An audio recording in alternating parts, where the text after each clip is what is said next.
धन धन सद्गुरु तेरा आसरा। तो हम अध्ययन कर रहे हैं सत्य का उदय पुस्तक का, और चैप्टर है आध्यात्मिक प्रशिक्षण। आध्यात्मिक प्रशिक्षण भीतर की सफाई अथवा चक्रों के शुद्धिकरण से प्रारंभ होता है, जो आध्यात्मिक उन्नति के लिए अत्यंत आवश्यक है। अतः आध्यात्मिकता में सही प्रशिक्षण अंदर की सफाई से शुरू होता है। यदि इसकी उपेक्षा हुई तो यौगिक साधनों से प्राप्त शक्ति का दुरुपयोग होगा। आंतरिक शुद्धता के लिए हठ योग में अधिकतर शारीरिक क्रियाएं बताई गई हैं, जिनमें से कुछ तो जन साधारण के लिए अत्यंत कठिन एवं थकाने वाली हैं, पर सहज मार्ग पद्धति में यह सफाई सरल मानसिक अभ्यास द्वारा, जिसमें गुरु द्वारा संचालित शक्ति सहायता करती है, संपादित होती है।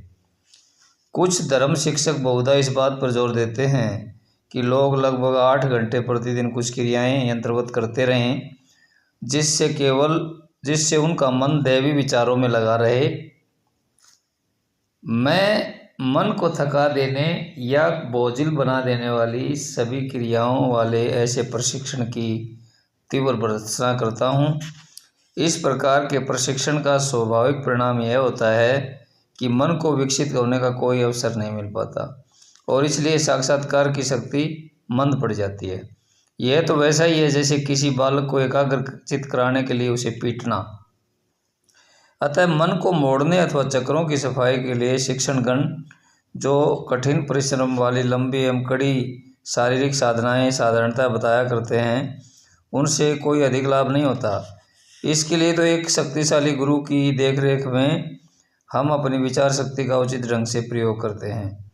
ऐसा गुरु जिसमें हमारी प्रगति में बाधा डालने वाली सभी कठिनाइयों और उलझनों को दूर करने तथा हमारे आध्यात्मिक जीवन को बनाए रखने के लिए प्राणाहुति द्वारा आवश्यक शक्ति प्रदान करने की क्षमता हो। आध्यात्मिक प्रशिक्षण की सरल पद्धति ने हर स्त्री, पुरुष, युवा, वृद्ध, गृहस्थ अथवा विरक्त को उच्चतम आध्यात्मिक स्थिति प्राप्त करा देना संभव बना दिया है। सही प्रकार के प्रशिक्षण का प्रारंभिक चरण यह होता है कि अभ्यासी के मन की वृत्तियां ईश्वर की तरफ हो जाएं। इसके लिए ज्ञानी धर्म शिक्षक और धार्मिक पुस्तकों में पढ़ी हुई शरीर और मन की साधनाएं अधिकतर बतलाते हैं। लोगों को वैसा करना अत्यंत कठिन लगता है, और इस प्रकार वे प्रारंभिक अवस्था में ही बिना कोई प्रगति किए अनिश्चित काल तक पड़े रहते हैं। एक योग्य गुरु को चाहिए कि अभ्यासी की प्रवृत्तियों को ईश्वर की तरफ करने के लिए वह स्वयं प्रयास करे और गहरे तथा स्थायी प्रभाव के लिए प्राणाहुति की शक्ति का प्रयोग करे। जब हमारा मन ईश्वर की तरफ हो जाता है तो हम स्वभावतः अपने सभी क्रियाकलापों में उस परम शक्ति के सानिध्य का अनुभव करने लगते हैं। जब यह मनस्थिति स्थायी हो जाएगी तो हम जो भी करेंगे वही मानो भक्ति अथवा ईश्वर पूजा का अंग बन जाएगा, और इस प्रकार हम सदा ईश्वर के सतत स्मरण में लीन रहेंगे। ऊपर बताई गई विधि से साधक अपने हृदय में आंतरिक स्पंदनों का शीघ्र ही अनुभव करने लगता है। यही शब्द या अजपा नामक आध्यात्मिक स्थिति का प्रारंभ है। ज्यों ज्यों हम उचित निर्देशन में उचित मार्ग पर अग्रसर होते हैं, यह दशा हमें स्वतः विकसित होती है। कुछ लोग जो दीर्घ काल तक बाहरी रूप से जप करते रहते हैं, उनको कभी कभी ऐसा लगता है कि नींद में भी वे उसी प्रकार जप कर रहे हैं। इसको वे भ्रमवश अजपा या शब्द समझते हैं। वास्तव में ऐसा नहीं है। सतत अभ्यास के कारण उनके हृदय एवं जिह्वा इसके अभ्यस्त हो जाते हैं, और वे सोते अथवा अन्य किसी प्रकार से अचेत रहते हैं तो भी यह क्रिया वैसी ही होती रहती है। पर यदि वे उसे कुछ समय के लिए बंद कर देते हैं तो यह दशा भी समाप्त हो जाती है। यह केवल आदत के कारण होती है। यह अजपा की वास्तविक दशा नहीं है। यह विश्वास की अजपा की दशा एक ऊंची आध्यात्मिक उपलब्धि है जो वर्षों के कठिन परिश्रम से प्राप्त होती है, सही है।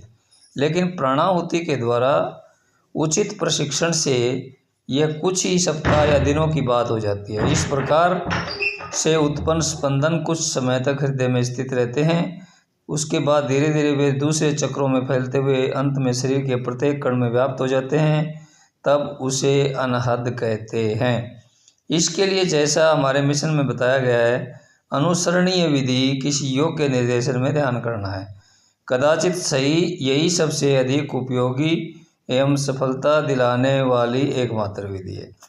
साधारणतः लोग शिकायत करते हैं कि ध्यान करते समय मन में बहुत से विचार आते हैं। वे समझते हैं कि जब तक वे अपने मन को विराम अवस्था में न ला दें तब तक अभ्यास में वे असफल हैं, पर ऐसा नहीं है। हम एकाग्रता का नहीं अपितु केवल ध्यान का अभ्यास करते हैं। मन में आने वाले भारी विचारों की परवाह न कर हमें ध्यान में लगे रहना चाहिए। विचारों का यह प्रवाह हमारे सचेतन मन के कारण होता है, जो सदैव चंचल है। हम अपने अचेतन मन के द्वारा ध्यान में लीन रहते हैं, जबकि हमारा सचेतन मन इधर उधर भ्रमण करता रहता है तथा अनेक विचार धारण करता रहता है। अतः हम किसी प्रकार घाटे में नहीं रहते। धीरे धीरे काफ़ी अभ्यास के बाद सचेतन मन भी परिवर्तित होकर अचेतन मन के अनुरूप काम करना शुरू कर देता है। इसका परिणाम गहरा तथा स्थायी होता है और अंत में शांति, जो आत्मा की विशेषता है, प्राप्त हो जाती है।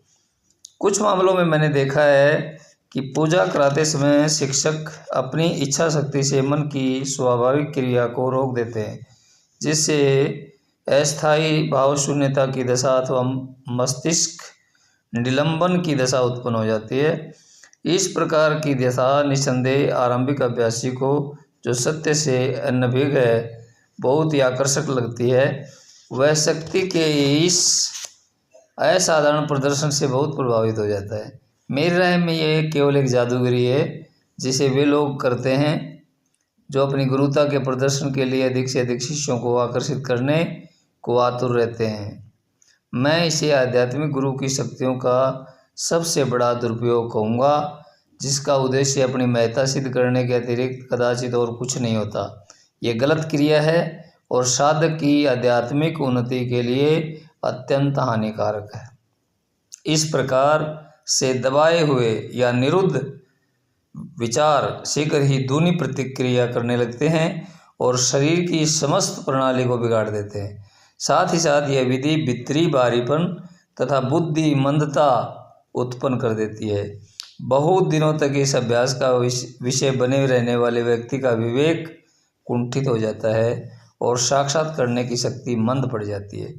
धीरे धीरे वह बिल्कुल भ्रष्ट हो जाता है और सच्चे आध्यात्मिक प्रशिक्षण के लिए एकदम बेकार हो जाता है। यदि किसी को दिन प्रतिदिन अधिक हल्कापन महसूस न होता जाए तो उसे समझ लेना चाहिए कि वह गलत आध्यात्मिक प्रशिक्षण पा रहा है। मन तथा आत्मा का निरंतर हल्के होते रहना आध्यात्मिक उन्नति का निश्चित प्रमाण है। अतः असली आध्यात्मिक प्रशिक्षण वह है जो हमारे मन को नियमित एवं संयमित करता है, हमारी इंद्रियों और प्रवृत्तियों में संभाव स्थापित करता है तथा आत्मा में हल्कापन लाता है। यदि ऐसा हो जाए तो तभी समझना चाहिए कि आंतरिक शांति और निश्चलता अब निश्चित मिलेगी और उच्चतम स्थिति की प्राप्ति संभव हो सकेगी। इसके लिए प्राणाहुति की शक्ति से संपन्न उच्च क्षमता वाले सुयोग्य गुरु का माध्यम परम आवश्यक है। ऐसे गुरु के प्रति साधक को पूर्ण श्रद्धा एवं विश्वास के साथ समर्पण अवश्य कर देना चाहिए। कुछ लोग समझते हैं कि केवल दीक्षा ही उनके जीवन की समस्या सुलझा देने के लिए यथेष्ट है। यदि वे किसी प्रकार किसी गुरु से दीक्षा प्राप्त कर लेते हैं तो वे किसी और अभ्यास का प्रयास की आवश्यकता नहीं समझते। वे सोचते हैं गुरु का सहारा ही अंत में उनको माया तथा संस्कार के जाल से बाहर निकाल देगा और मोक्ष की ओर ले जाएगा। यह विचार यद्यपि अक्षरशः सत्य है, परंतु यह तब तक बहुत सहायक नहीं हो सकता जब तक हम गुरु के प्रति अपने को पूर्णतया समर्पित ना कर दें और गुरु भी असाधारण योग्यता का ना हो। गुरु के हृदय में सर्वप्रमुख विचार यद्यपि शिष्य की भलाई एवं उन्नति का ही रहता है और उसके लिए वह यथासंभव प्रयत्न भी करता है, पर इसका अर्थ यह नहीं कि हम स्वयं कुछ न करते हुए आलसी बने रहें और अपने कार्य का भार गुरु पर छोड़ दें। आत्मोन्नति के लिए हम यथासंभव स्वयं प्रयास करें, प्रयत्न करें, अपना कर्तव्य समझकर गुरु को अपने ऊपर अनावश्यक परिश्रम करने से बचाने का भरसक प्रयत्न करें तथा किसी भी हालत में अपने हिस्से में पड़े कर्तव्य की अवहेलना ना करें। धन धन सद्गुरु तेरा ही आसरा।